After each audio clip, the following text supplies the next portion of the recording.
بسم اللہ الرحمن الرحیم۔ السلام علیکم، میرا نام ہے آصف اور اردو ہارر اسٹوریز میں آپ کا خوش آمدید۔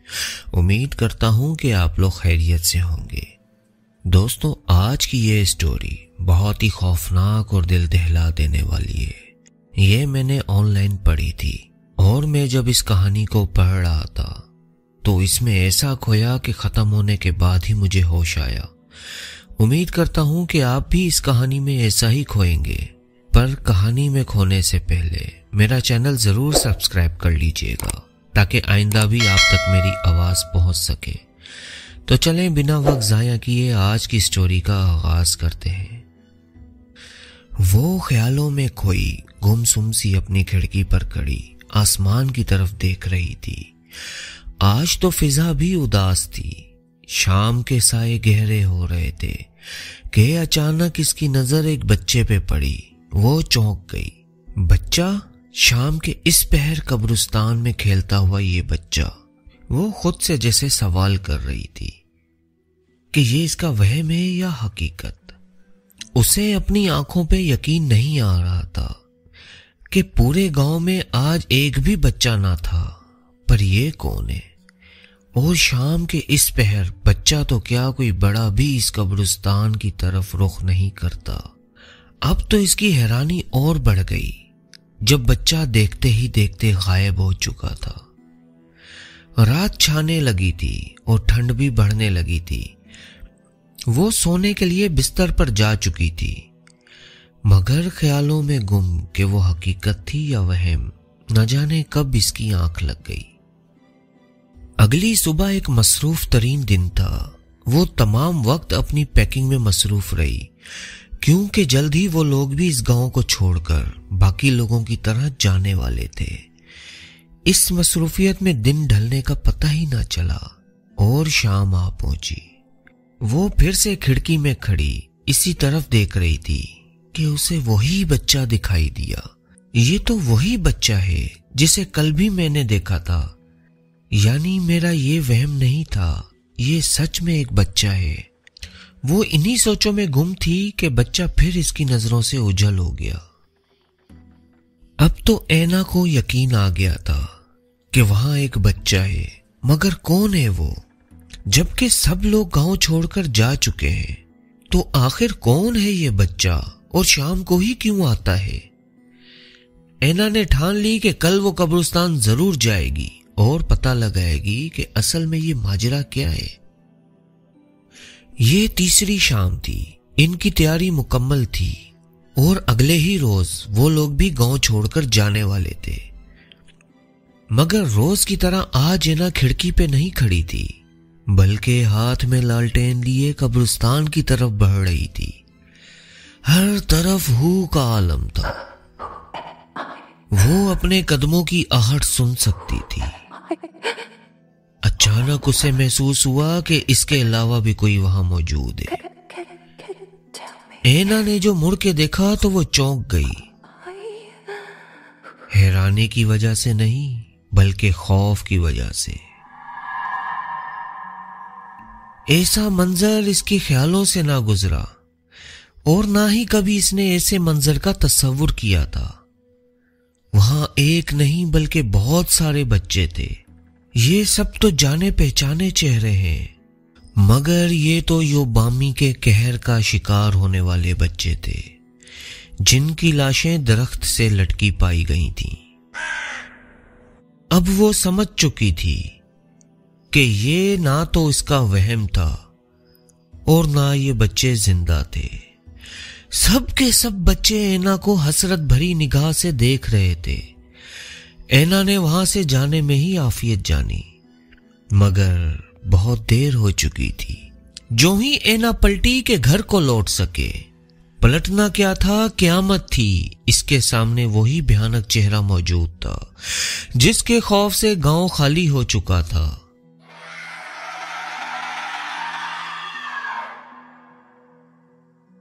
یہ میرے کالج کے زمانے کی بات ہے۔ ہمارے گاؤں کے ساتھ ہی ایک چھوٹا سا جنگل تھا جس کے دوسری طرف ایک پرانا قبرستان تھا جس کے بارے میں بہت سے قصے کہانیاں مشہور تھے۔ کیونکہ میں بچپن سے ہی ایسی باتوں کا شوقین تھا تو میں ہمیشہ اس قبرستان جانے کے بارے میں سوچا کرتا تھا۔ آج جمعے کا دن تھا اور ہمیشہ کی طرح پورے گاؤں میں چھٹی تھی۔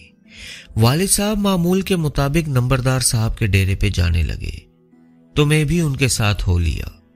نومبر کا مہینہ تھا، ٹھنڈ کی آمد تھی۔ وہ ایک خوشگوار دن تھا۔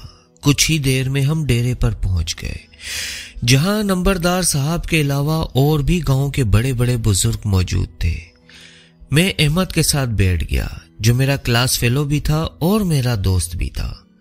واقعہ یوں ہوا کہ نمبردار صاحب کہنے لگے، بہت عرصہ پہلے کی بات ہے جب جنگل کے اس پار بھی ایک گاؤں تھا، مسیح پور۔ مسیح پور کی آبادی کم ہی تھی اور تقریباً تمام گھر عیسائیوں کے تھے۔ جنگل کے کنارے انہوں نے قبرستان بنا رکھا تھا جس میں وہ لوگ اپنی لاشوں کی تدفین کرتے تھے۔ پھر ایک رات اس گاؤں کا عامل چلے کی غرض سے قبرستان گیا اور چلے کی پہلی رات ہی وہ جان گیا کہ وہاں ایک چڑیل کا بسیرا ہے۔ عامل بہت خوش ہوا کہ اب وہ اس چڑیل کو قابو کر لے گا اور اسے اپنے مقاصد کی تکمیل کے لیے استعمال کرے گا، لہذا اس نے حصار باندھا اور چلہ کاٹنا شروع کر دیا۔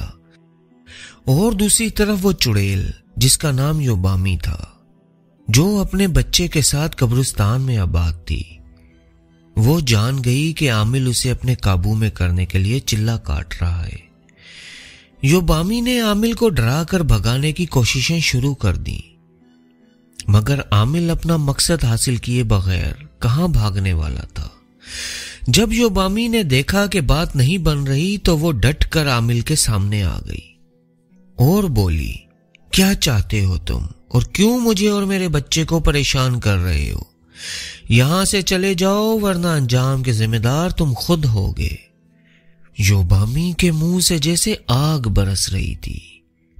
عامل یہ سارا منظر دیکھ کر خاموش رہا اور اپنا چلہ جاری رکھا، کیونکہ وہ جانتا تھا کہ اس کا چلہ مکمل ہونے تک وہ یوبامی کو اپنے قابو میں کر لے گا اور پھر جیسا وہ چاہے گا ویسا ہی ہوگا۔ مگر یوبامی کسی طور پر اس کے قابو میں نہیں آ رہی تھی۔